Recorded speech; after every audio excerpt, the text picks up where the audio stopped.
જય શ્રી કૃષ્ણ. જય શ્રી કૃષ્ણ. જય શ્રી કૃષ્ણ. જય શ્રી કૃષ્ણ. જય શ્રી કૃષ્ણ. શ્રી કૃષ્ણ. આજનો આપણે સત્સંગ મંગલાચરણથી કરીશું. તો જયશ્રીબેન મંગલાચરણ ગાશો.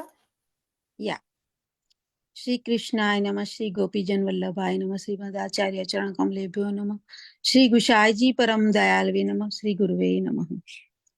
ચિંતા સંતાન હંતારો યત્પાદાંબુજરેણવ સ્વીયાનાં તાનિ ચાચાર્યાન પ્રણમામિ મુહુર્મુહુઃ.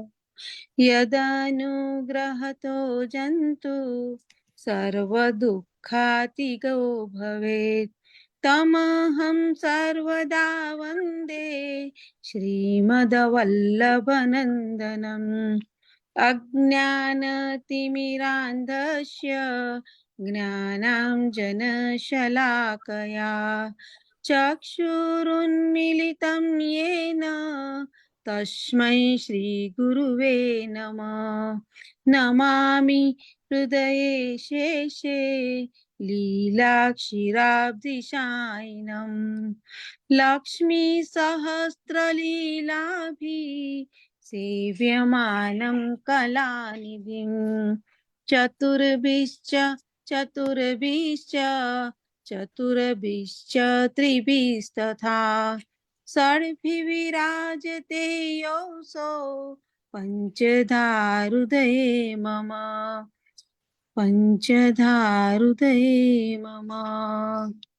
જય શ્રી કૃષ્ણ. સર્વે વૈષ્ણવોને જય શ્રી કૃષ્ણ. જય શ્રી કૃષ્ણ. શ્રી કૃષ્ણ કનૈયા લાલ કી જય. આજે આપણે સત્સંગમાં પહેલું તો એકાદશી હમણાં છે, આમલખી એકાદશી. તો એમના દર્શન, એકાદશીના દર્શન આપણને રીતા દવે કરાવશે. રીટા આંટી, જય શ્રી કૃષ્ણ. જય શ્રી કૃષ્ણ. જય શ્રી કૃષ્ણ બધાને. જય શ્રી જય શ્રી કૃષ્ણ. કૃષ્ણ. જય શ્રી કૃષ્ણ. જય શ્રી કૃષ્ણ.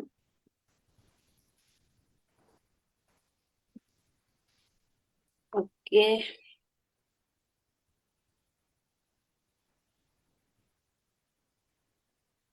ઓકે.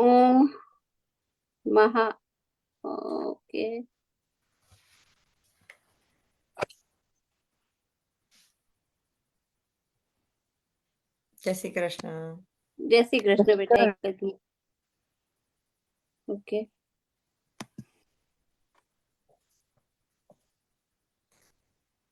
આમલખી એકાદશી નું છે ને?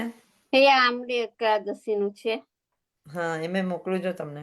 હા, મોકલ્યું છે. એક જ મિનિટ બકા. હમ. આમલી એકાદશી છે. ઓકે,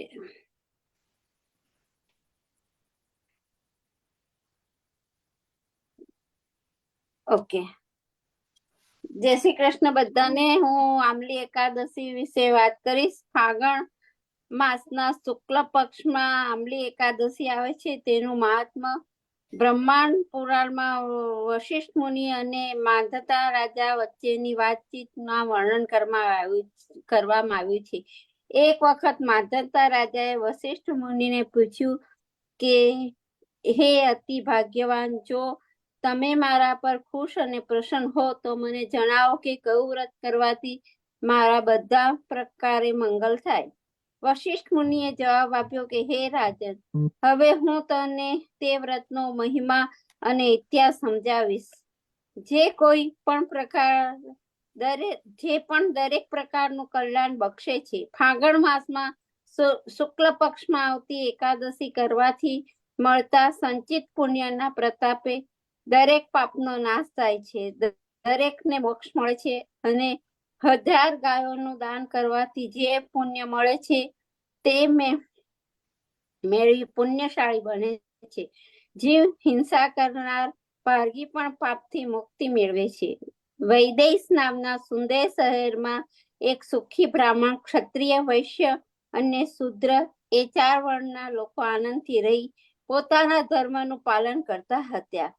ત્યારે કોઈ પાપી, અધર્મી કે નાસ્તિક વસતા ન હતા. ધર્મિષ્ઠ, વિદ્વાન, બળવાન અને સદાચારી એવો ચૈત્રરથ નામનો સોમવસી રાજા રાજ્ય કરતો હતો. એના રાજ્યમાં કોઈ લોભી કે નિર્ધન ન હતું. વરસાદ સારો પડતો હતો, તેથી કદી દુકાળ પણ પડતો ન હતો. પ્રજા સર્વ વાતે સુખી, સંતોષી, નિરોગી, આબાદ હતી.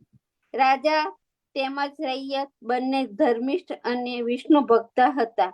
તમામ લોકો ફાગણ સુદ અને વદ એમ બંનેનું શ્રવણ અને વ્રત કરતા હતા. વર્ષો પૂરા થયા પછી આમલી એકાદશીના દિવસે તમામ લોકોએ ઉપવાસ કર્યો. રાજાએ નદીમાં સ્નાન કરી દેવાલય જઈ જળથી ભરેલા ઘડામાં 5 રત્ન અને સુગંધિત ચંદનથી પૂજા કરી. તેની પાસે છત્રી, પગરખા તથા દીવા રાખી ઘડા પર પરશુરામની સ્થાપના કરી.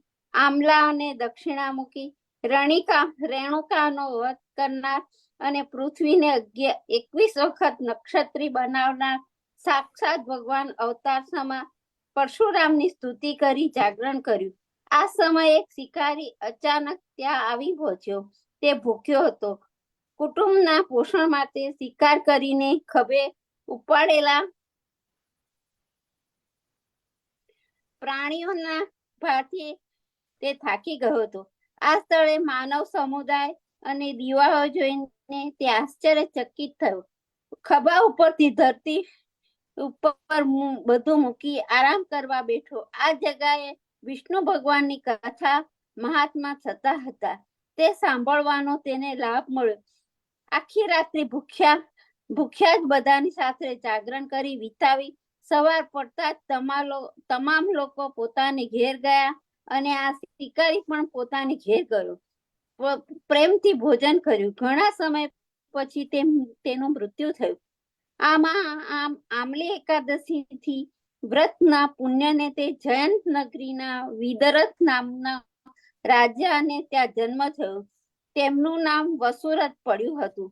નીડર બની તેને સુખ સમૃદ્ધિથી ભરપૂર 10,000 ગામો વાળું મહાન રાજ્યનો વહીવટ કર્યો.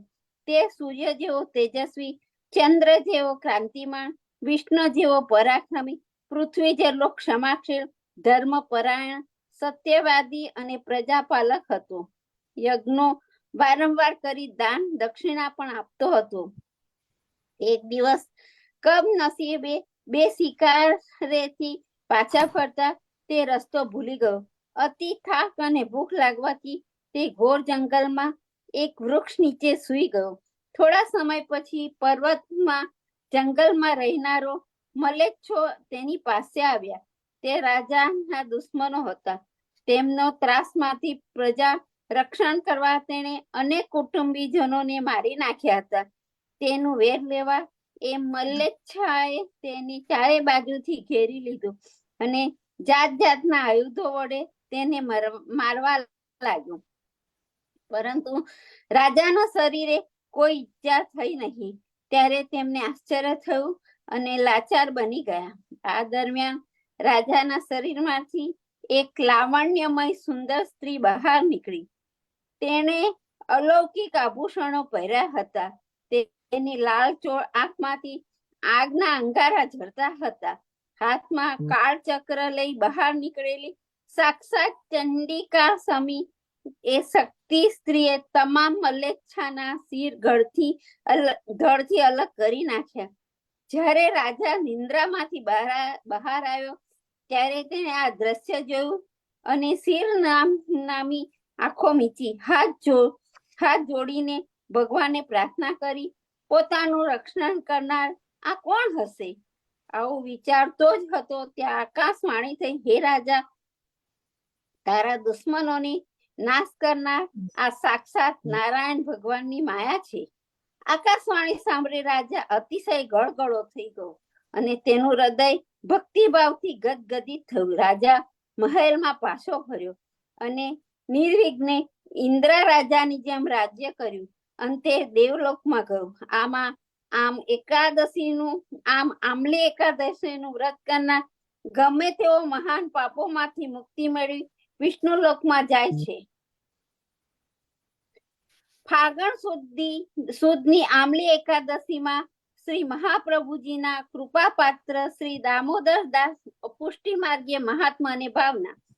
ફાગણ સુધી આમલી એકાદશીમાં શ્રી મહાપ્રભુજીના કૃપાપાત્ર શ્રી દામોદર દાસ હરસાનીય ઉલ્લેખ અગત્યનો છે. શ્રી મહાપ્રભુજી પૃથ્વીની પરિક્રમા કરતા વ્રજમાં પધાર્યા ત્યારે દામોદર દાસ હરસાની તેમની સાથે હતા. શ્રી મહાપ્રભુજી વહાલથી તેમને દમલા કહીને બોલાવતા અને કહેતા, દમલા તેરે લીએ યહ માર્ગ વિકટ કિયા હે.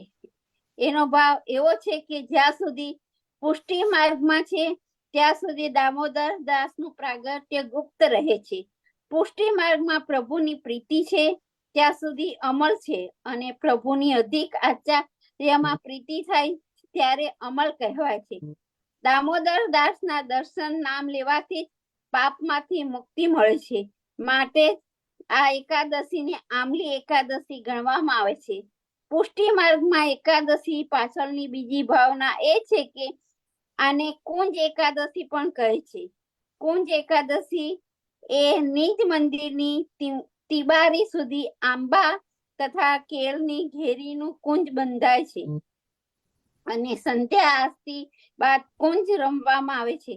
તેનું કારણ એ છે કે હોળીના દિવસોમાં મથુરામાં ઉપદ્રવ હોવાથી પ્રભુએ મથુરાની હોળીમાં વિવિધ દ્રશ્યોને મંદિરમાં એટલે કે ઘરમાં જ પોતાની સમક્ષ ઉપસ્થિત કરવાની ઈચ્છાથી ગિરધરજીએ જણાવ્યું કે એટલે કે અનેક પ્રકારના સ્વાંગોનું નિર્માણ કુંજ એકાદશીને શયન દર્શન સમયે શરૂ થયું છે, જે આજ દિન સુધી શ્રીનાથજી, કાંકરોલી અને અન્ય જગ્યાએ ચાલુ જ છે.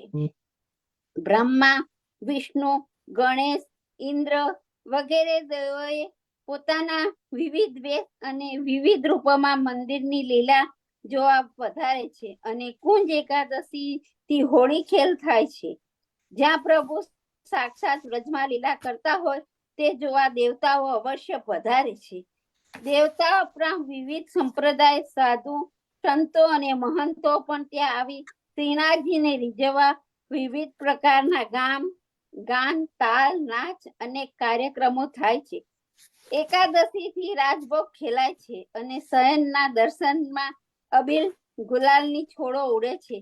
કીર્તનિયા નાચે છે ત્યારે દેવતાઓનું આગમન થાય છે. પ્રભુ લીલામાં રસની પ્રાપ્તિ થાય છે, અને પ્રભુના સ્વરૂપાદની અનુભૂતિ થાય છે. આમ કુંજ એકાદશીની પાછળ ડોલોત્સવ સુધી વ્રજની કુંજોમાં જે લીલા થાય છે તેની ભાવના તાદસ્ય થાય છે. મર્યાદા ભાવની ભાવના. બ્રહ્માંડ પુરાણમાં આ એકાદશીનો મહિમા વિસ્તૃત રીતે દર્શાવ્યો છે. પૂર્વે ચૈત્રરથ નામનો રાજાએ આ એકાદશીએ સ્નાનાદિ કરી આંબલીના વૃક્ષ નીચે કુંભ સ્થાપના સાથે ભગવાનની પૂજા, જાગરણ અને ભગવત સ્મરણ સહ રાત્રિ વ્યતીત કરી હતી, અને પ્રભુના આશીર્વાદ સહયોગથી તમામ શત્રુઓનો નાશ કરવામાં આવ્યો હતો. આ સગળી હકીકતથી જ્ઞાન થયા હતા.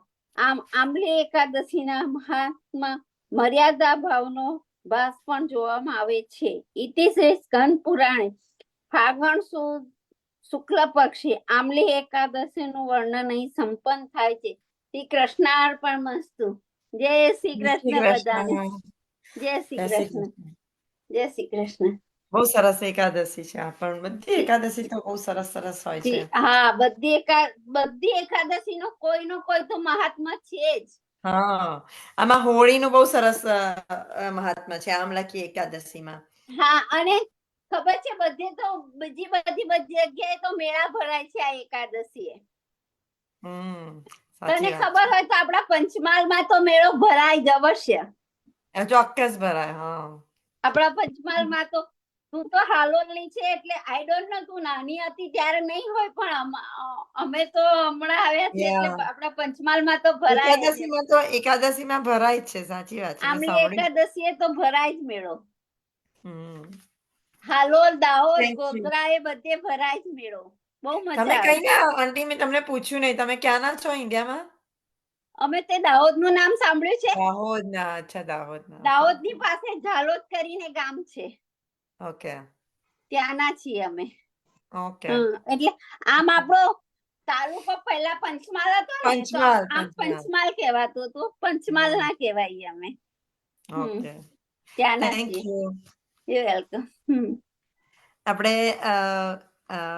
આપણે 84 વૈષ્ણવની વાર્તા આપણને ઉર્વશીબેન કહેશે. ઉર્વશીબેન તમે છો? આર યુ ધેર ઉર્વશીબેન? જય શ્રી કૃષ્ણ. રાજા દુવે તથા માધુ દુવે બંનેની કથા સાથે છે 84 વૈષ્ણવની. તો જો ઉર્વશીબેન આવ્યા હોય તો આપણે કથા કરીશું, બંનેની કથા સાંભળીશું. ઉર્વશીબેન આર યુ ધેર?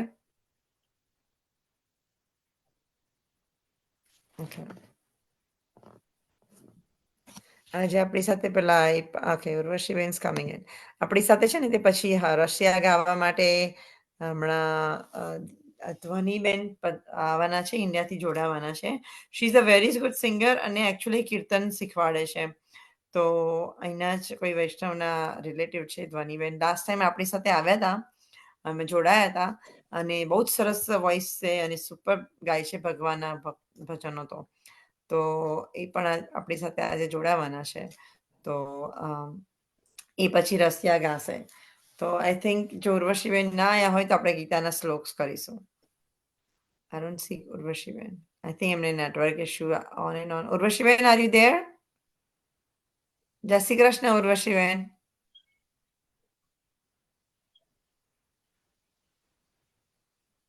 ઉર્વશીબેન તમે છો?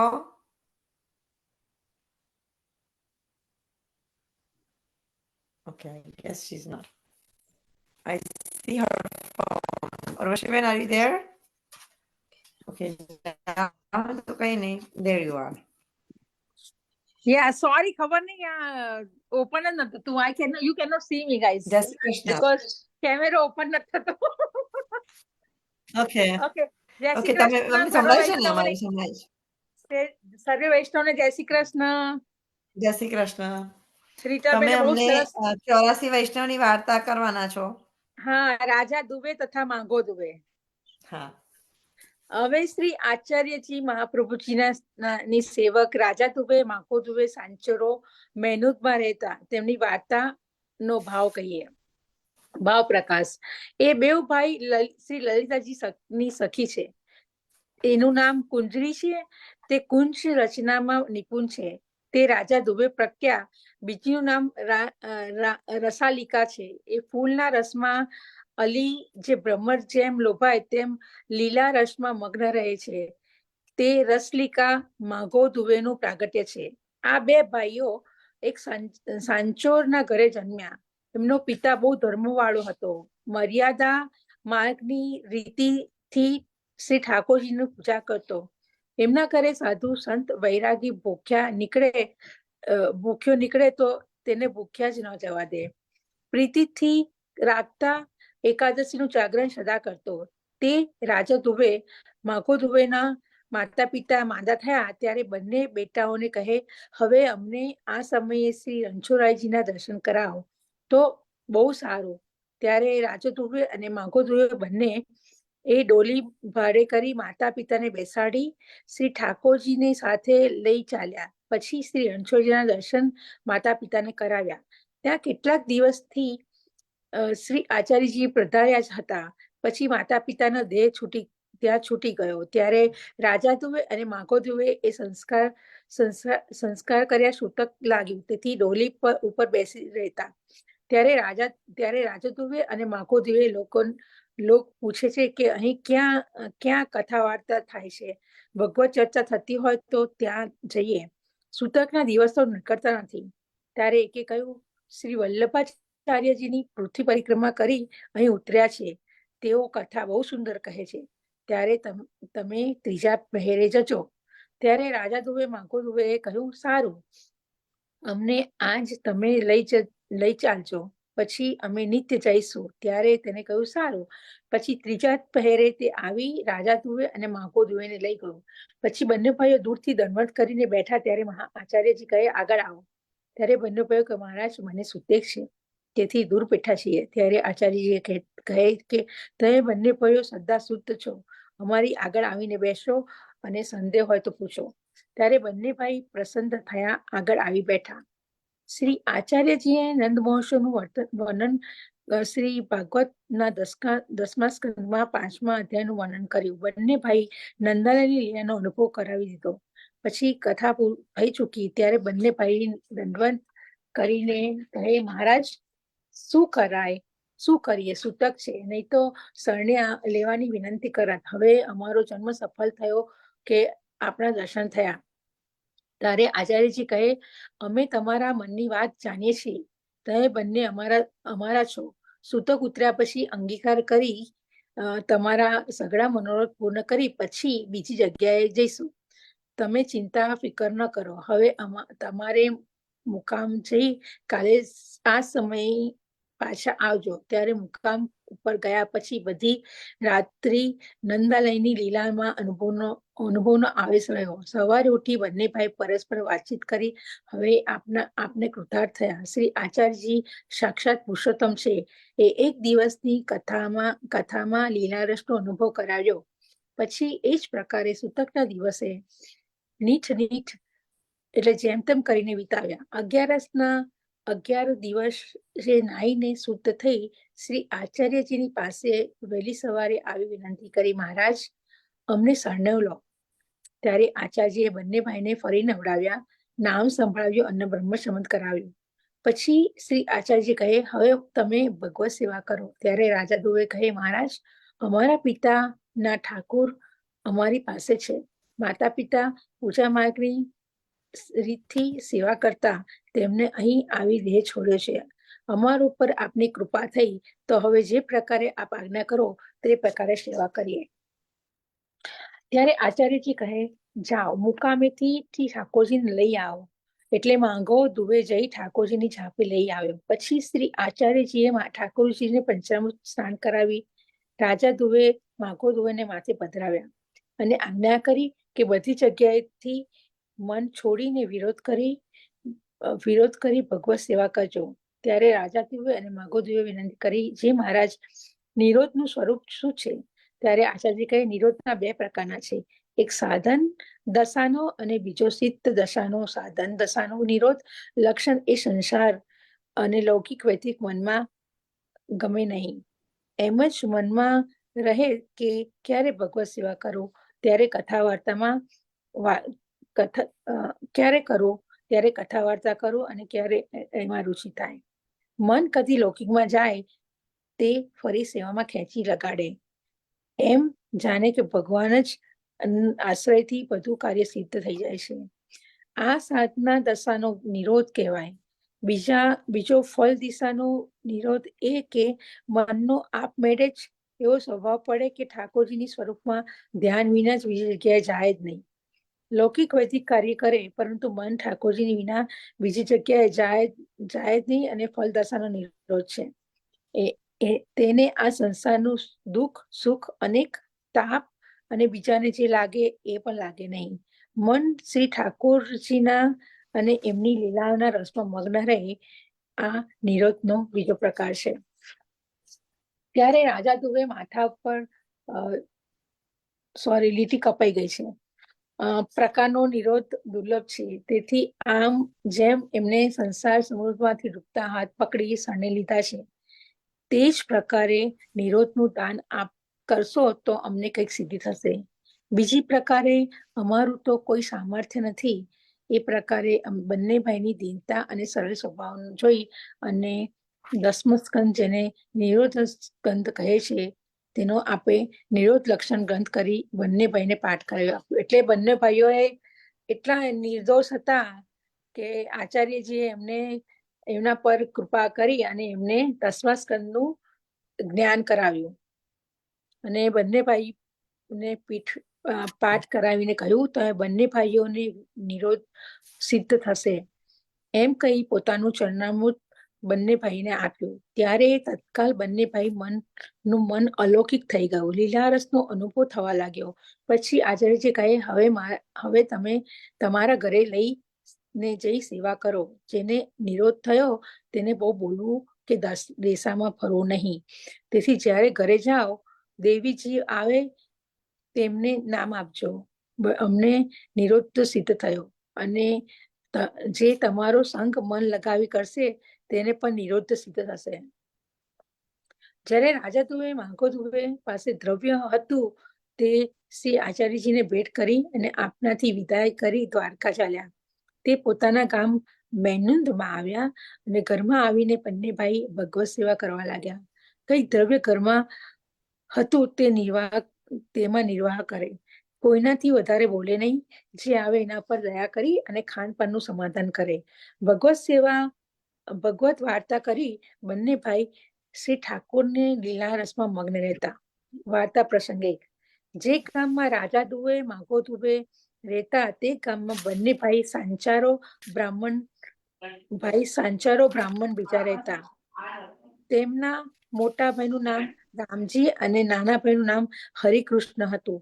તેમાં મોટા ભાઈ રામજી ભણ્યો હતો અને તેથી તે ગામમાં પટેલ આગળ ચોતરા ઉપર બેસી કથા કહેતો. બીજો નાનો ભાઈ મૂર્ખ હતો. તે મોટા ભાઈના ખેતરમાં ની રખવાલી કરતો. એક સમય મોટો ભાઈ રામજી બીજા ગામે કાર્યથી ગયો હતો અને કથા બંધ રહી. એક દિવસ વર્ષા ઘણી હતી. શીતકાળના દિવસ હતા. નાનો ભાઈ સાંજના ખેતરમાં ઉપરથી આવ્યો ત્યારે ભાભીએ કહ્યું, રોટી ખાઈશ? ત્યારે દિયરે કહ્યું, મને ઠંડી ઘણી લાગે છે, તું મને રોટલી ગરમ કરી દે તો જમો. ત્યારે ભાભી કહ્યું, ખાવું હોય તો ખા, ને તો સુઈ જા. તું શું ગામનો પટેલના ચોતરો ઉપર કથા વાંચીશ કે દાદાનો ખોળ બહુ દિવસ અટક્યો છે તે લાવી આપીશ? હું તને ગરમ રોટલી કરી દઉં. ખાવું હોય તો ખા, નહીં તો સુઈ જા. મારી આગળથી ઉઠી જા. આવા ભાભીના વચન સાંભળી તેને મનમાં ઘણું દુઃખ થયું. આપણે આ બીજા પ્રસંગ વાંચીએ છીએ. જે હૃદયમાં બાણ લાગે તેથી તે તત્કાલ ઘરમાંથી નીકળી ગયો. પછી મનમાં વિચાર કર્યો કે હવે દેહનો ત્યાગ કરવો છે, અથવા તો ગામ છોડીને કોઈ બીજા દેશમાં જવું છે. પાછું મનમાં એ આવ્યું કે ગામમાં રાજા દુવે માગો દુવે મહાપુરુષ છે, તેને નમસ્કાર કરીને પછી જવું. એટલે જે માગો દુવે અને રાજા દુવે હતા ને એ જ ગામમાં આ હતો પટેલ. પછી રાજા દુવે માગો દુવે ઘરે આવીને બંને ભાઈને નમસ્કાર કર્યા અને તે રોવા લાગ્યો. ત્યારે બંને ભાઈ કહ્યું, તું કોણ છે? પછી પાસે આવીને ઓળખીને કહે, તું તો ફલાણાનો બેટો છે, અમારી જ્ઞાતિનો છે. ત્યારે એને કહ્યું, અમારા દુઃખનો પાર નથી. હવે હું દેહ ત્યાગ કરીશ, તેથી તમને નમસ્કાર કરવા આવી છું. ત્યારે માગો દુવે કહ્યું, શ્રી ઠાકોરજી સર્વ સામર્થ્ય યુક્ત છે, તે બધું દુઃખ દૂર કરશે. તારું દુઃખ તો કહે. ત્યારે એને બધા સમાચાર કહ્યા. જે મને ભાભીએ આવા વચન કહ્યા તે હૃદયમાં ખૂચે છે, તેથી હું તમારા શરણે આવ્યો છું. મારું દુઃખ દૂર કરો. ત્યારે બંને ભાઈઓએ સમાધાન કર્યું, શ્રી ઠાકોરજી બધું ભલું કરશે. પછી એને મહાપ્રસાદ લેવડાવ્યો અને કહ્યું, હવે તું સુઈ જા. પછી સવાર થયું ત્યારે માગો ધુવે તેને જગાડી કહે, હવે તું સ્નાન સંધ્યા વંદન કરી અહીં આવજે. પછી દેહ કૃત્ય કરી સ્નાન સંધ્યા કરી આવ્યો. ત્યારે માગો ધુવે અને રાજા ધુવેને કહ્યું કે હવે તેને કેવું હોય તો કહો. ત્યારે રાજાધુએ કહ્યું, તમારી જીભ ચાલી છે તેથી કઈ તમે જ કહો. એ ઝાડ લગાવ્યું છે, આપણે એવું શા માટે કરવું? અનેક સંસારમાં દુઃખી સુખી છે. અત્યારે માગો ધુવે રાજા ધુવે કહ્યું, તમે આચાર્યજીના સેવક છો, આ બધા બહુ દુઃખી છે, એના પર કૃપા કરો. ત્યારે રાજા ધુવે કહ્યું, તમે કહો. ત્યારે માગો ધુવે કહ્યું, આ કામ તમારા આગળ અમને કહેવું ઉચિત નથી. ત્યારે રાજા ધુવે કહ્યું, અમારે માટે કહો. ભાવ પ્રકાશ. રાજા ધુવે કહે, ઝાડ લગાડ્યું છે તેનું કારણ કે લીલા સંબંધી દેવી નથી, કૃપા કરીને ઉદ્ધાર કરશે. ત્યારે માગો ધુવે શ્રી ઠાકોરજીના મંદિર આગળ આવ્યા અને તેને બેસાડી શ્રી આચાર્યનું સ્મરણ કરાવી અષ્ટાક્ષર મંત્ર આપ્યો. અષ્ટાક્ષર મંત્રનો ઉપદેશ કર્યો. નામ દઈ પછી શ્રી અષ્ટાક્ષરની માળા જાપ કરાવી, એટલે કે તે સંસ્કૃત બોલવા લાગ્યો. હવે માગો ધુવે રાજુએ કહ્યું, આજ્ઞા હોય તો અને એક માળાનો જપ બીજો કરાવો. ત્યારે રાજા ધ્રુવે એને કહ્યું, અવશ્ય કરાવો, બીજો જપ કરાવો. ત્યારે માગો ધ્રુવે એક માળાનો અક્ષરાર્થ મંત્રનો બીજો જપ કરાવ્યો. ત્યારે શ્રી ભાગવત પુરાણ શાસ્ત્રમાં બધાના જ અર્થ ને જાણવા લાગ્યો. પછી માગો ધ્રુવે અને રાજા ધ્રુવે કહ્યું, આજ્ઞા હોય તો એક જાપ બીજો કરાવો. ત્યારે રાજા ધ્રુવે કહ્યું, આ એટલું જ પાત્ર છે, આગળ રસ ઉછળશે. ભાવ પ્રશ્ન. ના પાડી એનો અર્થ એ કે ત્રીજી માળા જપાવે તો લીલા રસનો અનુભવ થાય, પરંતુ લીલા સંબંધી નથી, એટલું જ તેથી આટલું જ ઘણું બધું છે. પછી રાજા ધ્રુવે અને માગો ધ્રુવે કહ્યું, હવે તમે તમારા મનમાં એમ ના લાવતા કે અમે આને આવો કર્યો. આ બધું શ્રી આચાર્યજીની કૃપાથી થયું. અમારું તમારું સ્વરૂપ તો તમે જ છો. અત્યારે માગો ધ્રુવે કહ્યું, મારું શું છે, કરતા તો શ્રી આચાર્યજી છે. તે પછી શ્રી રાજભોગના અતિ પ્રચી મહાપ્રસાદ લેવડાયો. ત્રીજો પહોર થયો ત્યારે માગો ધ્રુવે એને કહ્યું, જાઓ પટેલ, આલા ચબૂતરા ઉપર કથા કહો. એટલે પેલા પટેલ ને આ લોકોએ મંત્ર આપી અને ભગવાનના બધા જ્ઞાન લીલાના અનુભવ કરાયા. પટેલ ચબૂતરા પર કથા કર્યો, પોથી અમારી પાસેથી લઈ જાઓ. એટલે તે પોથી લઈ બંને ભાઈ નમસ્કાર કરી પટેલ ચોતરા ઉપર બેસી કથા કહેવા લાગ્યો. ત્યારે બે ચાર પટેલ જોઈને પટેલો જઈને કહ્યું, ભટજી કથા કહે છે તો જલ્દી ચાલો. ત્યારે બધા પટેલો આવ્યા.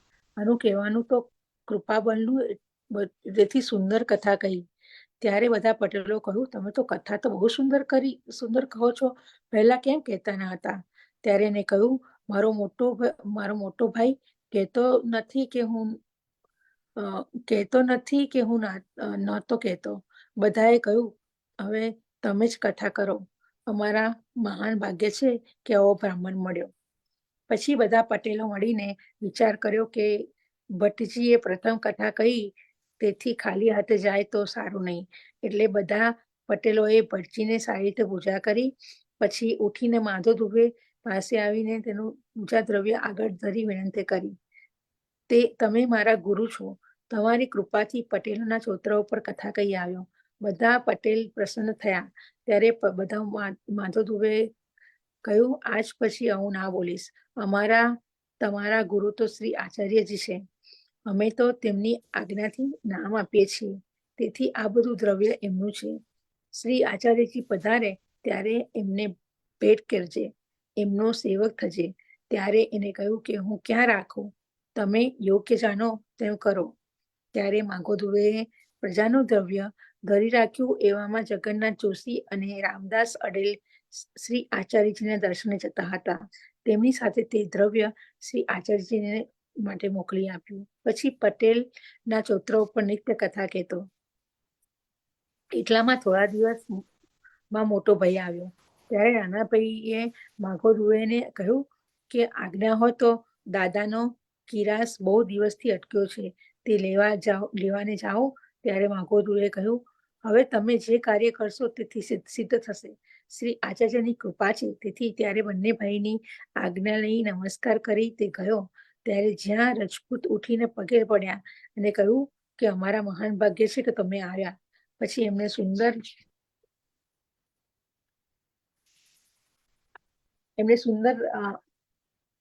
સુંદર જગ્યાએ રહેવા આપી અને સીધું સામગ્રી આપી રસોઈ કરાવી. પછી રાત્રિએ બધા ભેગા થયા ત્યારે એમને બોલાવી કહે, કઈ કથા સંભળાવો.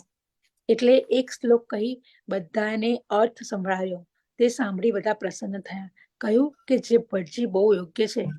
પછી કહે 5 રાત્રિ અહીં રહો, પછી વિદાય લઈશું. પછી બધા મળીને વિચારણા કરવા લાગ્યા કે ભટજીની વિદાય શું કરીએ. ઘણા દિવસે આપના પુરોહિતનો બેટો આવ્યો છે, બ્રાહ્મણનું ઋણ સારું નહીં, તેથી 100 મણ અન્ન દો અને 100 રૂપિયા રોકડા દો. એની ભૂમિનો કાગળ ફરી લખી દો.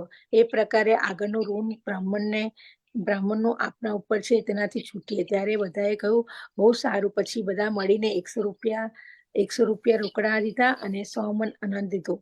અને ત્યારે કહ્યું, અન્ન અમારા ઘરે મોકલી આપો. એટલે આજના ગાળા ઉપર લાદીનું ગાળું સાથે આપ્યું.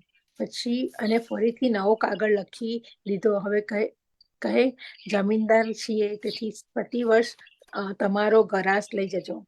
ભાવપ્રકાશ કેમ કે બ્રાહ્મણનું ઋણ બહુ માથે ચડે તો આપી ન શકાય, માટે પ્રતિવર્ષ લઈ જવાનું કહ્યું. પછી વસ્ત્ર નવા આપ્યા, એક ગાય એક ભેંસ સુંદર દૂધની આપી માણસો સાથે મોકલ્યા. તે બધું લઈને પોતાના ઘરે આવ્યો.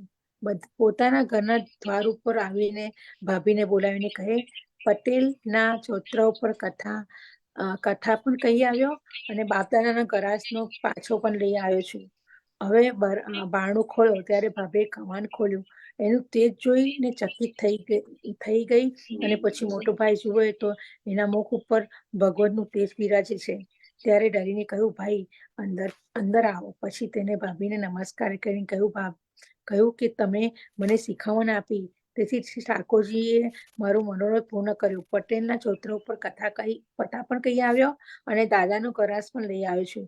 ત્યારે ભાઈ ભોજાએ બંને ડર્યા કે આના ઉપર ભગવાનની કૃપા થઈ છે, તેથી સાપ દેશે તો ભસ્મ થઈ જઈશું.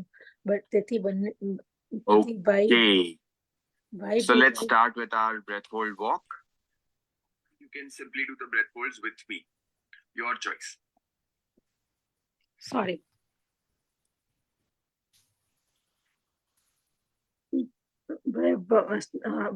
અને ભાઈ ભોજાઈ ડર્યા અને આના ઉપર ભગવાનની કૃપા થઈ છે, તેથી સાપ દેશે તો ભસ્મ થઈ જઈશું. તેથી ભાઈ ભોજાએ કહ્યું સ્નાન કરો, કંઈક ખાઓ.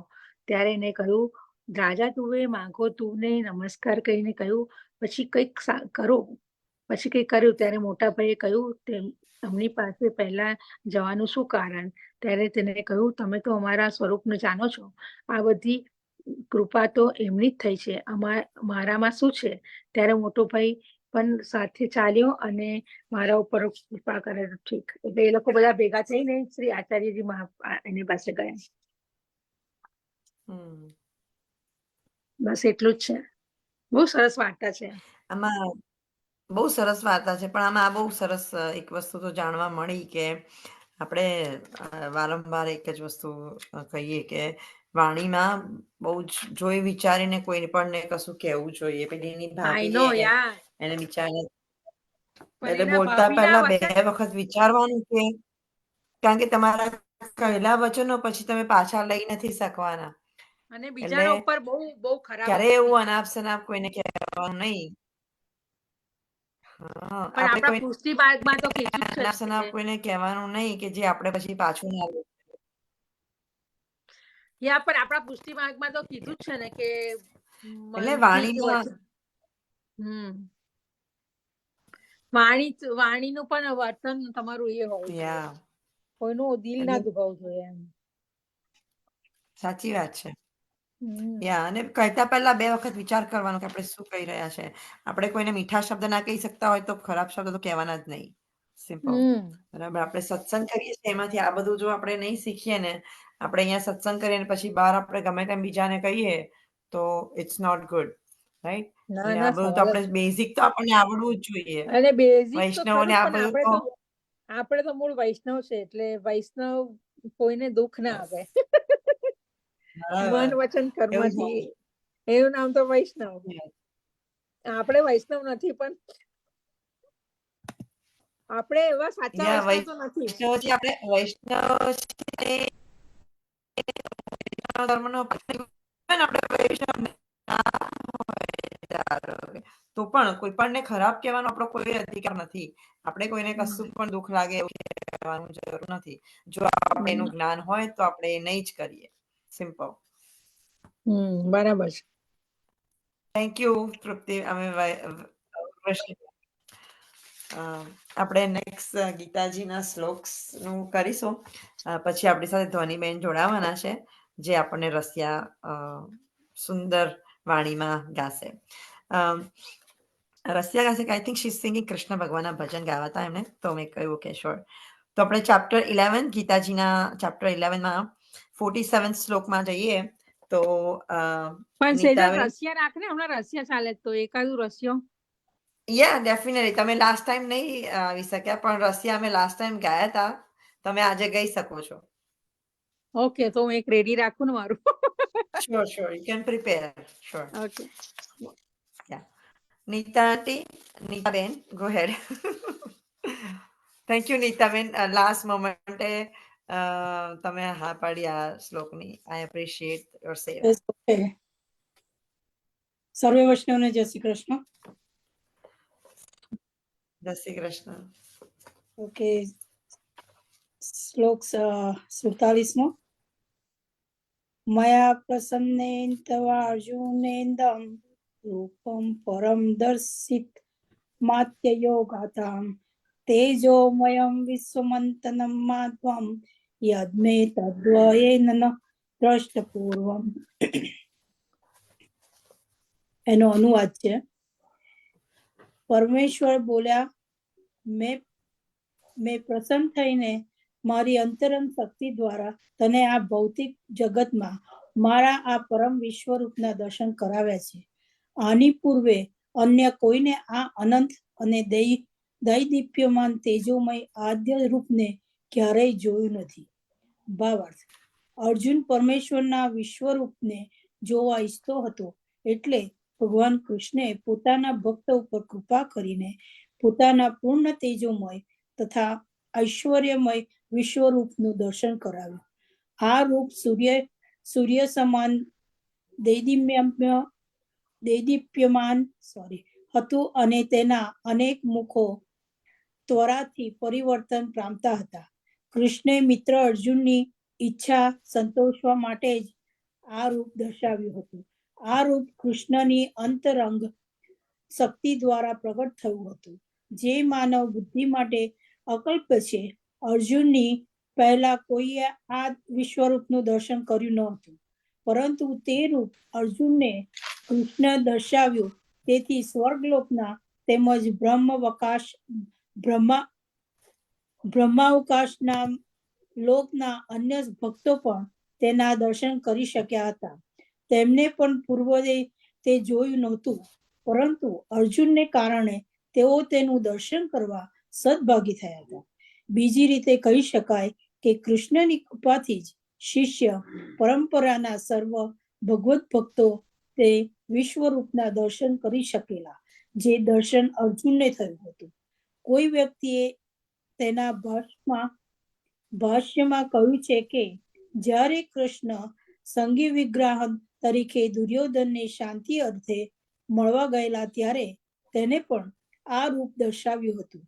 દુર્ભાગ્યવશ દુર્યોધને શાંતિ પ્રસ્તાવનો અસ્વીકાર કર્યો, પરંતુ તે વખતે કૃષ્ણે પોતાના કેટલાક વૈશ્વિક રૂપો દર્શાવ્યા હતા, પરંતુ અર્જુનને દર્શાવેલા રૂપથી તે રૂપો જુદા હતા. અહીં એમ સ્પષ્ટ રીતે કહેવામાં આવ્યું છે કે આ રૂપ પહેલા કોઈએ પણ જોયું ન હતું. જય શ્રી કૃષ્ણ. Thank you. જય શ્રી કૃષ્ણ.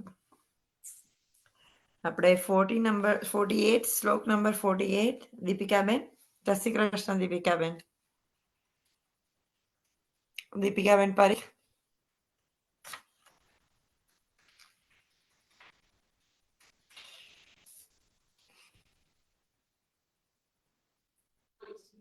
જય શ્રી કૃષ્ણ. Here. જય શ્રી કૃષ્ણ. જય શ્રી કૃષ્ણ. જય શ્રી કૃષ્ણ. જય શ્રી કૃષ્ણ દીપિકાબેન. 48. જય શ્રી કૃષ્ણ. જય શ્રી કૃષ્ણ. 48મો શ્લોક છે, રાઈટ? યસ. ન વેદ યજ્ઞ દૈનૈ ન દાનૈ ન ચ ક્રિયાભિન તપોભિરુગ્રૈ એવં રૂપમ શક્ય અહં લોકે દ્રષ્ટુમ ત્વદયેન કુરુ કબીર. હે કુરુવીર, મનુષ્ય લોકમાં તારા પહેલા કોઈએ મારું આ રૂપ જોયું ન હતું, કેમ કે વેદાભ્યાસથી, યજ્ઞથી કે બીજા શાસ્ત્રોના અધ્યયનથી, દાનથી, પુણ્ય કર્મોથી કે કઠોર તપથી પણ આ વિશ્વરૂપના દર્શન થાય નહીં. એકમાત્ર તે જ એ જોયું છે. ભાવાર્થ: ભગવાનના વિશ્વરૂપના દર્શન કરવા સારું દિવ્ય દ્રષ્ટિ જોઈએ. દેવ પદ પામ્યા વિના દિવ્ય દ્રષ્ટિ મળે નહીં. અને દેવ કોણ? વૈદિક શાસ્ત્રોમાં કહ્યું છે કે વિષ્ણુના ભક્તો દેવો છે. વિષ્ણુને ન માનનારા નાસ્તિકો અથવા કૃષ્ણના નિવેશ સ્વરૂપને જ પરમેશ્વર માનનારા મનુષ્યોને દિવ્ય દ્રષ્ટિ પ્રાપ્ત થાય નહીં. કૃષ્ણને ઉતારી પાડવા અને દિવ્ય દ્રષ્ટિ પામી એ હસવું અને લોટ થાકવા જેવું છે. દિવ્ય બન્યા વિના દિવ્ય દ્રષ્ટિ મળે નહીં. દિવ્ય દ્રષ્ટિ વાળા જ અર્જુનની જેમ વિશ્વરૂપ જોઈ શકે. ગીતા વિશ્વરૂપનું જે વર્ણન આપે છે તે વિશે અર્જુન પહેલા કોઈ જ જાણતું ન હતું. આ ઘટના પછી જ આપણને વિશ્વરૂપનો કંઈક ખ્યાલ આવે છે. દેવત્વ પામેલા જ વિશ્વરૂપ જોઈ શકે અને કૃષ્ણના ભક્ત થયા વિના દિવ્ય થવાય નહીં. ભક્તો દૈવી પ્રકૃતિના હોય છે, તેથી દિવ્ય દ્રષ્ટિવાળા હોય છે, પણ તેમને ભગવાનના વિશ્વરૂપનું જ દર્શન કરવામાં જાજો રસ હતો નહીં. ગયા શ્લોકમાં કહ્યા પ્રમાણે અર્જુન વિશ્વરૂપના દર્શનથી ભયભીત થયો હતો. ભગવાન કૃષ્ણનું ચતુર્ભુજ રૂપ જોવા ઈચ્છતો હતો. આ શ્લોકના કેટલાક મહત્વના શબ્દો આપણે જોઈએ. વેદ યજ્ઞ એટલે વૈદિક શાસ્ત્રો યજ્ઞ યાગાદિના નિયમોના અભ્યાસથી. અહીં વેદ એટલે સમગ્ર વૈદિક સાહિત્ય. 4 વેદ, 18 પુરાણો, ઉપનિષદો અને વેદાંત સૂત્ર. શ્રેયાર્થી આ બધાનો અભ્યાસ ઘેર કે ગમે ત્યાં કરી શકે છે. પ્રમાણે યજ્ઞ વિધિના અભ્યાસ માટે કલ્પસૂત્ર, મીમાંસા સૂત્ર જેવા સૂત્રો છે. દાન ભગવત ભક્તિમાં પરોવાયેલા ભક્તો છે. દાન ભગવત ભક્તિમાં પરોવાયેલા ભક્તો, બ્રાહ્મણો, વૈષ્ણવો જેવા સુપાત્ર જનોને આપવાની છે. ક્રિયા શબ્દ યજ્ઞ કર્મો અને ચાતુર્વર્ણ્ય ધર્મોનું પાલન સૂચવે છે. આવા પુણ્ય કર્મો અને સ્વૈચ્છિક દેહ દમન તપસ્યા કહેવાય છે. મનુષ્ય વેદાભ્યાસ, યજ્ઞ, દાન, તપ આ બધું કરે, પણ જ્યાં સુધી અર્જુન જેવો ભક્ત ન થાય ત્યાં સુધી તે વિશ્વરૂપ જોઈ શકે નહીં. આમ તો નિવેશવાદીઓએ ધારે છે કે તેઓ ભગવાનનું વિશ્વરૂપ જુએ છે, પરંતુ ભગવદ્ ગીતા પરથી સ્પષ્ટ થાય છે કે નિવેશવાદીઓ ભક્તો ન હોવાથી વિશ્વરૂપ જોઈ શકે નહીં. આજકાલ ઘણા માણસો અવતારો ઊભા કરે છે અને ખોટી રીતે કોઈ સામાન્ય મનુષ્યને પણ ભગવાનનો અવતાર ગણાવે છે. આ મૂર્ખાઈ છે. આપણે ગીતાના સિદ્ધાંતોને અનુસરવું જોઈએ. તે વિના પુણ્ય અધ્યાત્મ જ્ઞાન મેળવી શકાશે નહીં. ગીતા ઈશ્વર વિજ્ઞાનનું પ્રારંભિક શાસ્ત્ર ગણાય છે, છતાં તે એટલું તો પૂર્ણ છે કે તેના અભ્યાસી મનુષ્ય તથ્યાતથ્યનો ભેદ પામી શકે છે. બનાવટી અવતારના અનુયાયીઓ એમ કહે છે કે તેમણે પણ વિશ્વરૂપ જોયું છે, પણ આ સ્વીકારી શકાય નહીં, કારણ કે ગીતામાં સ્પષ્ટપણે કહ્યું છે કે મનુષ્ય કૃષ્ણ ભક્ત થાય નહીં ત્યાં સુધી ભગવાનનું વિશ્વરૂપ જોઈ શકે નહીં. તેથી મનુષ્ય સૌ પ્રથમ કૃષ્ણના શુદ્ધ ભક્ત થવાનું છે. તે પછી જ તે વિશ્વરૂપ જોયાનો અને દેખાડવાનો દાવો કરી શકે. કૃષ્ણનો ભક્ત બનાવટી અવતારો કે બનાવટી અવતારોના અનુયાયીઓને સ્વીકારી શકે નહીં. જય શ્રી કૃષ્ણ. જય શ્રી કૃષ્ણ. જય શ્રી કૃષ્ણ. જય શ્રી કૃષ્ણ. Thank you. શ્લોક નંબર 49, કલ્પના શાહ. કલ્પના આંટી.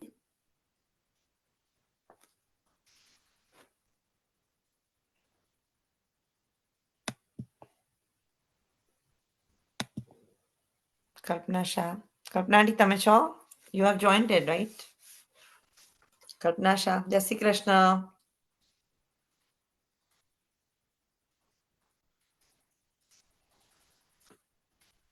કલ્પના શાહ. કલ્પનાબેન જય Shri Krishna. Kalpana auntie, are you there?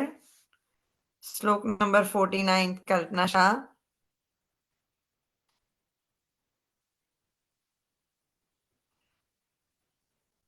કઈ નહીં, શ્લોક 50 કરી દઈએ. જ્યોત્સનાબેન ભટ્ટ, આર યુ ધેર? જય શ્રી કૃષ્ણ જ્યોત્સના આંટી. જય શ્રી કૃષ્ણ. તમારું અનમ્યુટ કરી દેજો. Thank you. ના, હજી મ્યુટ પર જ છો.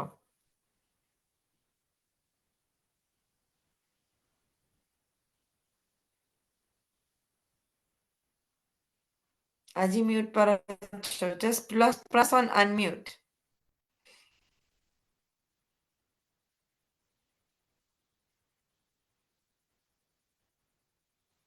પેલો અવાજનું હોય છે ને ઓડિયો, એની પર મ્યુટ. એક minute. Okay, try now. Try again. હવે સંભળાય?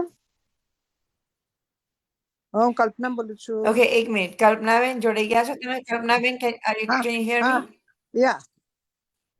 Okay, શ્લોક 49. Yes. Can you માં- do શ્લોક number 49? જય શ્રી Yeah. કૃષ્ણ. અને જય બને શ્રી તો તમારો કૃષ્ણ. બધાનો વિડીયો ઓન રાખજો. તમે જ્યારે શ્લોક ગાઓ ત્યારે પ્લીઝ વિડીયો તમે લોકો જ્યારે સ્નાન કરો. Thank you. 49.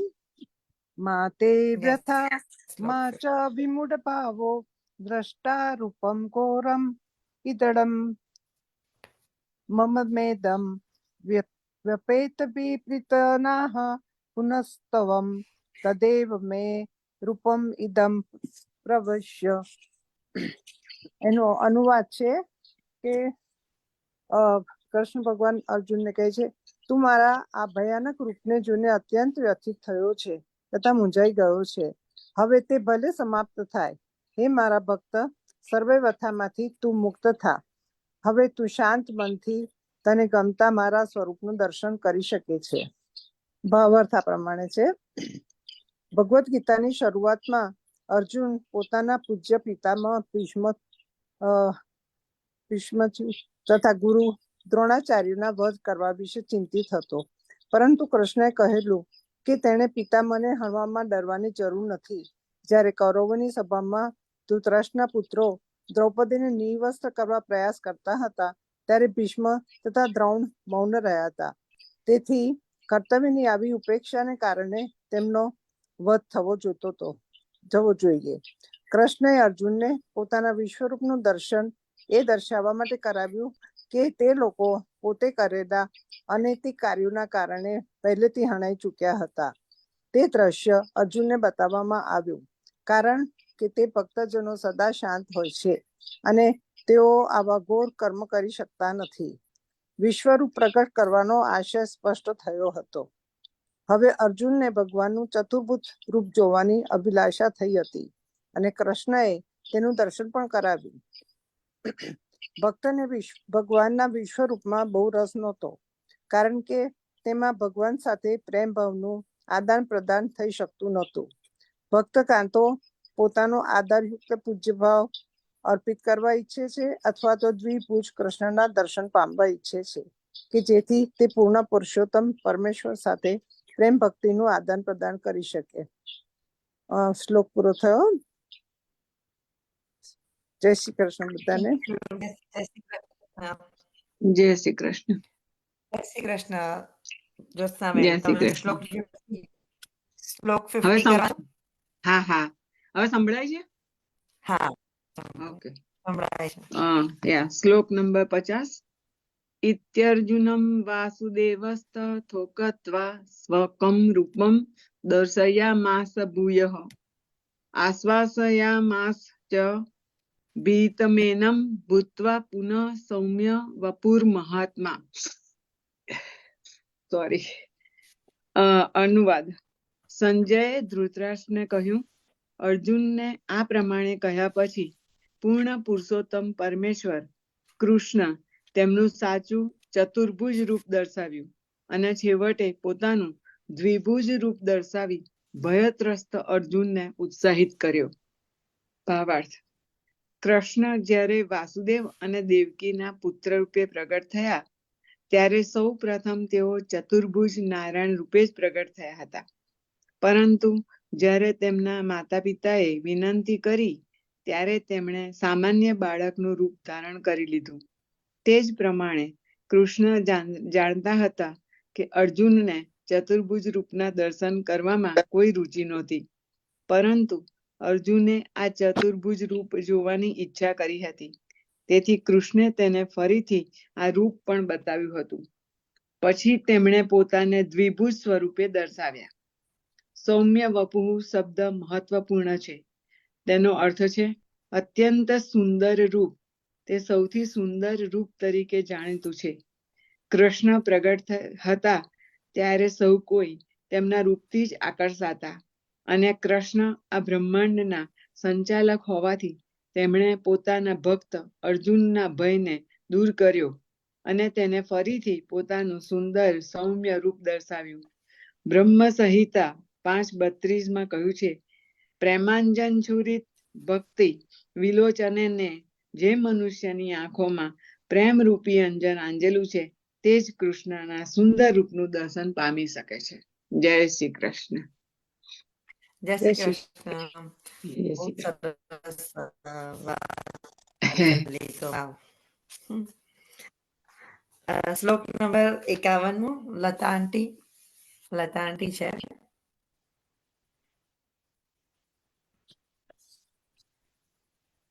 જય શ્રી કૃષ્ણ. લતા આંટી આ રીતે ના આવ્યા હોય તો હું લઈ લઉં છું. દૃષ્ટિદ્રમાનું સ્વરૂપમ તવ સૌમ્યમ જનાર્દનમ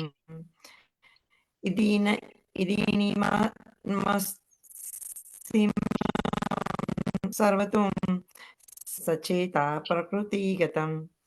જ્યારે અર્જુનને ભગવાન શ્રી કૃષ્ણનું તેમના મૂળ રૂપમાં દર્શન થયું ત્યારે તેણે કહ્યું, હે જનાર્દન, આપનું આ અત્યંત સુંદર મનુષ્ય સમાન રૂપનું દર્શન કરીને હવે હું સ્વસ્થ ચિત્તવાળો થયો છું અને મારી મૂળ પ્રકૃતિ મેં પુનઃ પ્રાપ્ત કરી છે. અહીં મનુષ્ય રૂપમ શબ્દો સ્પષ્ટપણે સૂચવે છે કે ભગવાન કૃષ્ણનું મૂળ સ્વરૂપ દ્વિભુજ છે. જે લોકો ભગવાન કૃષ્ણને સામાન્ય વ્યક્તિ માની તેમનો ઉપહાસ કરે છે તેઓ ભગવાનની દિવ્ય પ્રકૃતિથી અજ્ઞાત હોવાનું અંતે કહ્યું છે. જો ભગવાન કૃષ્ણ સાધારણ મનુષ્ય જેવા હોત તો પ્રથમ વિશ્વરૂપનું અને પછી ચતુર્ભુજ નારાયણનું રૂપનું કેવી રીતે દર્શન કરે? ઉલ્લેખ છે કે જે ભગવાન કૃષ્ણને સામાન્ય વ્યક્તિ માને છે અને વાચકને એમ કહી અવળે માર્ગે દોરે છે કે ભગવાન કૃષ્ણ અંદર સ્થિત નિર્વિશેષ બ્રહ્મ જ બોલી રહ્યું છે. તે સૌથી મોટો અન્યાય આચરી રહ્યો છે. ભગવાન વિશ્વરૂપ તથા ચતુર્ભુજ વિશ્વરૂપના વાસ્તવમાં દર્શન કરાવ્યા છે તો પછી તેઓ સામાન્ય મનુષ્ય કેવી રીતે હોઈ શકે? શુદ્ધ ભગવદ ગીતાના આવા વિપરીત તથ્ય શું છે તે જાણે છે. ભગવદ ગીતાના મૂળ શ્લોકો સૂર્ય જેવા સ્પષ્ટ છે. તેમને મૂર્ખા ટીકાકારો ના દીવા પ્રકારની કોઈ જરૂર નથી. જય શ્રી કૃષ્ણ. જય શ્રી આપણે કૃષ્ણ. બીજા શ્લોક નંબર 52 નેક્સ્ટ ટાઈમે લઈશું. તારો voice કરીને બધા વૈષ્ણવને વિનંતી છે તમે તારો એટલા વોઇસ માટે છે ને કટ થાય છે તમને સેજલ. કટાય કટાય છે. હવે સંભળાય છે બરાબર? હવે સંભળાય છે? સંભળાય છે પણ કટ થાય છે તો વચ્ચે. આઈ થિંક બધા જો આપણે બરાબર છે. આઈ હોપ થોડું બેન્ડવિડ્થ નો આજે પ્રોબ્લેમ લાગે છે. હા, આજે કઈ પ્રોબ્લેમ છે લાગે છે. ઓકે, આપણે આઈ થિંક આપણે છે ને આપણે રશિયા ગઈશું એટલે આઈ થિંક ઉર્વશીબેનને ગાવું હતું. તો ઉર્વશીબેન યુ કેન ગો હેડ. આપણે હજી હોળીમાં 1-2 રશિયા ગઈ શકાશે આજે ગાવા હોય તો. પછી ધ્વનિબેન આઈ થિંક જોઈન થશે. ધ્વનિબેન જોઈન થાય ત્યાં પેલા ઉર્વશીબેન યુ કેન સિંગ. જય શ્રી કૃષ્ણ ઉર્વશીબેન, કેન યુ હિયર મી? એક મિનિટ. 5 Two goals. બધા સારું, વૈષ્ણવને વિનંતી કે તમારો બેકગ્રાઉન્ડ નોઈઝ બંધ રાખજો, આપણે સત્સંગનું માન રાખતા. અને બીજું, તમે જ્યારે આવી રીતે સ્પીક કરતા હોય કોઈ સત્સંગનો, તો તમારો ભાવ દેખાવો જોઈએ. એટલે બધાએ વિડીયો ઓન કરવા બહુ જરૂરી છે જ્યારે તમે બોલતા હોય ત્યારે ખાસ. આપણા બહુ જનરલ અવાજ. ગાઈડલાઇન્સ આપણે સત્સંગના ફોલો કરીશું. ઝૂમ પર ઓકે, ચાલો. Thank you. જય શ્રી કૃષ્ણ. कान्हा पिचकारी मत मार, मेरे गिर सांस लड़ेगी रे। कान्हा पिचकारी मत मार, मेरे गिर सांस लड़ेगी रे। सांस लड़ेगी रे, मेरी गिर नड़ंदी लड़ेगी रे। कान्हा पिचकारी मत मार, मेरे गिर सांस लड़ेगी रे। सासु डुकरिया मेरी बड़ी खोटी, सासु डुकरिया मेरी बड़ी खोटी, गारी देना देगी मुही रोटी। देरानी जेठानी मारी जन्म की वेरनी सुखा करेगी रे। कान्हा पिचकारी मत मार, मेरे गिर सांस लड़ेगी रे। सांस लड़ेगी रे, मेरे गिर नड़ंदी लड़ेगी रे। कान्हा पिचकारी मत मार, मेरे गिर सांस लड़ेगी रे। जा जा झूठ पियासो बोले, एक की चार चार की सोले। नड़ंदी बड़ी बदमाश पिया के कान भरेगी रे। कान्हा पिचकारी मत मार, मेरे गिर सांस लड़ेगी रे। कुछ न बिगड़े साम तिहारो, मोको होय गोदेश निकालो। व्रज की नारी दे दे ताली, हंसी करेगी रे। व्रज की नारी दे दे ताली, मेरी हंसी करेगी रे। कान्हा पिचकारी मत मार, मेरे गिर सांस लड़ेगी रे। सांस लड़ेगी रे, मेरी गिर नड़ंदी लड़ेगी रे। कान्हा पिचकारी मत मार, मेरे गिर सांस लड़ेगी रे। जय श्री कृष्ण। જય શ્રી કૃષ્ણ. શ્રી કૃષ્ણ. જય શ્રી કૃષ્ણ. આઈ થિંક જયશ્રીબેન ને ગાવું હશે. જયશ્રીબેન, આર યુ ધેર? નહીં તો શીલાબેન કેન ઓલ્સો સિંગ. શીલાબેન,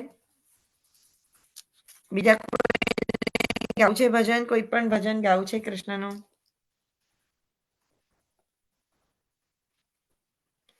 બીજા કોઈને ભજન ગાવું છે, કીર્તન ગાવું છે? હર્ષિલ આંટી, તમારો ટેક્સ્ટ મેસેજ કરો ને, મને નંબર મને નથી મળ્યો. હર્ષિદા શાહ, જય શ્રી કૃષ્ણ. હર્ષિદા શાહ, તમારો નંબર નથી મળ્યો મને, ટેક્સ્ટ મેસેજ કરજો.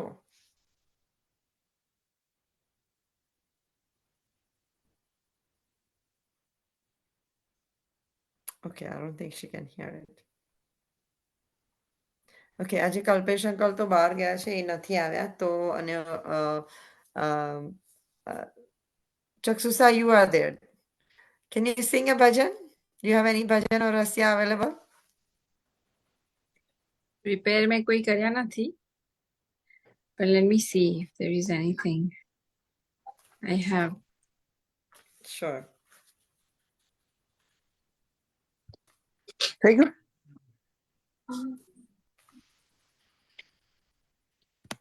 રસિયામાં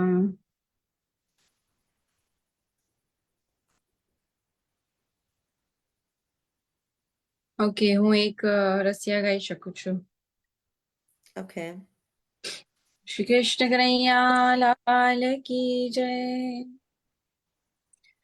खेल श्यामा श्याम रे आज कुंजन में होरी, खेल श्यामा श्याम आज कुंजन में होरी, कुंजन में होरी लाला कुंजन में होरी, कुंजन में होरी लाला कुंजन में होरी, खेले श्यामा श्याम रे आज कुंजन में होरी, खेले श्यामा श्याम रे आज कुंजन में होरी, नंदगाम सो आई सखा सब, नंदगाम सो आई सखा सब, सब बरसाने की वाम रे आज कुंजन में होरी, खेले श्यामा श्याम रे आज कुंजन में होली, गहवर वन और खोर साकरी, गहवर वन और खोर साकरी, कुंज कुटी निज धाम रे आज कुंजन में होरी, खेले श्यामा श्याम रे आज कुंजन में होरी, राधे को मन मोहन कीनो, राधे को मन मोहन कियो, राधे को मन मोहन कियो, मोहन बना दियो श्याम रे आज कुंजन में होरी, मोहन बना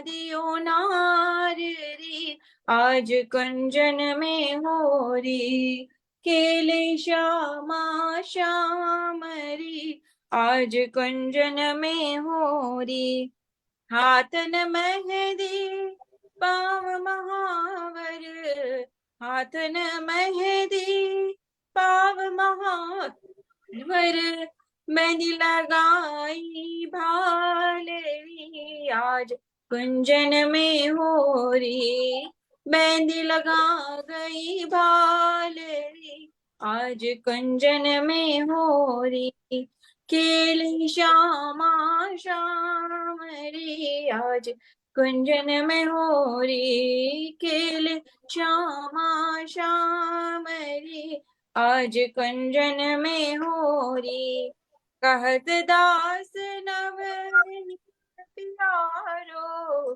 कहत दास नवनीत प्यारो, जपू तुम्हारो नाम रे आज कुंजन में होरी, जपू तिहारो नाम रे आज कुंजन में होरी, खेले श्यामा श्याम रे आज कुंजन में होरी, खेले श्यामा श्याम रे आज कुंजन में होरी।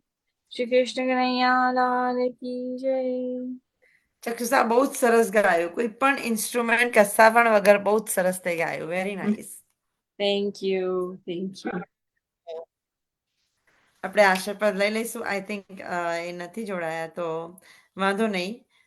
જેના નસીબમાં જેટલો સત્સંગ હોય એટલો જ એનો અધિકાર હોય, તો આપણે મૂવ ઓન કરીશું. બરાબર. ચોક્કસ. અ, વસંત આપણે આશીર્વાદ લઈએ. આશ્રય પદ લઈએ છીએ. વસંત ધમાલ. શ્રી વલ્લભ પ્રભુ કરુણા સાગર, જગત ઉજાગર ગાઈએ,